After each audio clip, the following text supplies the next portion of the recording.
ஆனந்த் இல்லத்துல மாணவர்கள் போராடிட்டு இருக்கான்.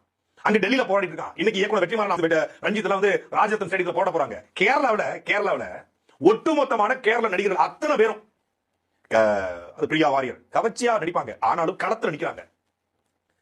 கௌரி கிஷன் ஒரு நடிகை, கேரளாவுடைய பல்வேறு நடிகர்கள், வில்லன் ஜனநாயகம் வில்லன் டெல்லியில படுத்துக்கிறான், உண்ணாவிரதம் இருக்கிறான்.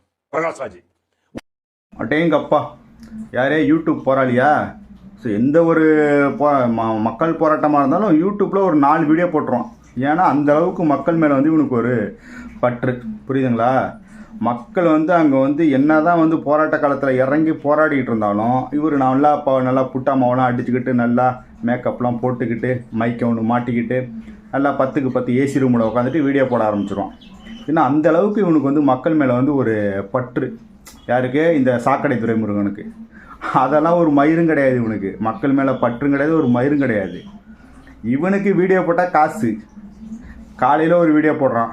மக்கள்லாம் நீட்டு தேர்வுக்கு எதிராக போராடிட்டு இருக்காங்க. ஆனால் இங்கே தமிழ்நாட்டில் மட்டும் ஒரு கும்பல் ஜனநாயகம் படம் பார்க்க போகுது அப்படின்னு சொல்லி பெரிய போராளி மாரி பேசுகிறான்.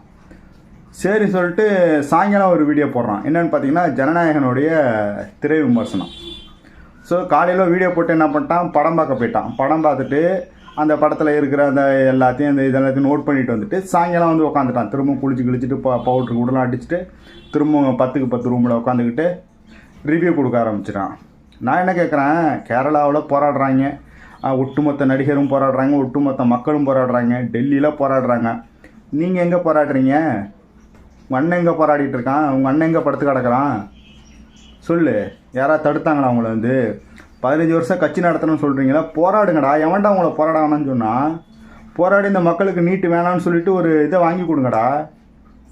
என்ன அதெல்லாம் போராட மாட்டோம், நாங்கள் போராட மாட்டோம். ஆனால் யாரும் ஜனநாயகம் படம் பார்க்கக்கூடாது. அதுக்கு தான் நாங்கள் இந்த வீடியோ போடுறோம். சரி, ஜனநாயகம் படம் பார்க்கக்கூடாது எங்களை சொல். நாங்கள் ரசிகர், நாங்கள் போய் படம் பார்க்குறோம். நீ என்ன மயிருக்கு போய் இடையில போய் படத்தை பார்த்துட்டு விமர்சனம் சொல்கிற? அங்கே நீட்டுக்கு எதிராக தானே போராடிட்டு இருக்காங்க. அப்போ நீ அதை சம்மந்தமாக வீடியோ மட்டும் போட வேண்டியது தானே? இப்போ என்ன மயிருக்கு போய் நீ ஜனநாயக படத்தை பார்த்துட்டு அதுக்கு ஒரு திரை விமர்சனம் வர சொல்கிற? ஏண்டா சாக்கடை, முன்னி இப்படி பேசு இல்லை அப்படி பேசு, ரெண்டும் இல்லாமல் நீயும் உங்கள் அண்ணனும் நடுவில் நின்று அடிபட்டு சாவாதீங்க. என்ன ஒன்று அரசியல்வாதியாக பேசு இல்லை யூடியூபராக பேசு. எல்லா இடத்துலையும் சாக்கடையில் வாய் வைக்கிற மாதிரி எல்லா இடத்துலையும் வாய் வைக்கிறது. பெரிய போராளி பிடுங்கி மாரி பேச வேண்டியது. இப்போ போராடாமல் உங்கள் அண்ணன் எங்கே போய் அடுப்பங்காலில் படுத்து கிடக்கிறான், நான் போய் போராட சொல்கிறேன்.